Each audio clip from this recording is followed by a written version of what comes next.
As we head into January, a lot of people will be spending time creating New Year's resolutions for the year. But as a writer, I'd rather see people create editorial calendars. An editorial calendar is a document that you create that maps out the thought leadership and content marketing topics that you want to cover over the course of the year. And these are so valuable because it allows you to be intentional and strategic in what you cover in your thought leadership, as opposed to simply being reactive to what happens in the markets. So how do you go about creating an editorial calendar?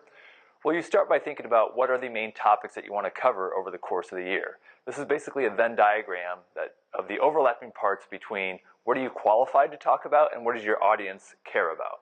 So that overlapping area, that's the source of all your topics. That's where that's going to come from. So once you have those identified, then you just map out the year. You look at all the events that are going on in your industry. They could be conferences, they could be Fed meetings, they could be trips that you're taking to visit clients, or different milestones for your firm. They could be seasonal or things that are driven by holidays, that sort of thing.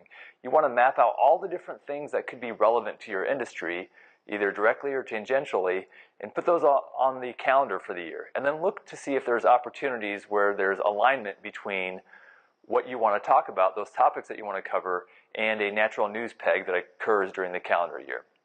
So let's take an example. Let's say you're a portfolio manager that manages a fixed income portfolio. And at the beginning of the year, you decide that the 4 topics you want to cover are mortgage-backed securities, municipal bonds, emerging markets debt, and high-yield bonds. So you map those 4 out, and then you look at your calendar, and you're looking at conferences, events, government data, other releases, and you see that, oh, well, I'm going to the Bond Buyers Conference in March, so that's when I should write my white paper about the municipal bond market, so I can map that together and have that natural news peg coming out of that conference. And then you see, or you think for your mortgage-backed securities paper, you think the housing market hits its peak generally, or buying activity peaks during the summer, so that'd be a great time to talk about what this year's home construction and home buying activity looks like and what that means for mortgage-backed securities. And then you realize for every year you take a trip to Asia to visit clients there.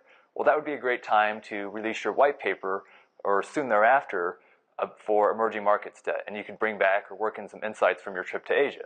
And then you remember that in December, that marks the 5th year anniversary of when your firm launched its high yield bond trading desk. So that could be when you have your white paper about the high yield market.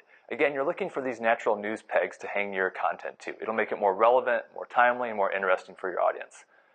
Again, an editorial calendar is a really valuable tool because it helps you be strategic and proactive and intentional about what you publish and when you publish it. All right, thanks and good luck publishing this year.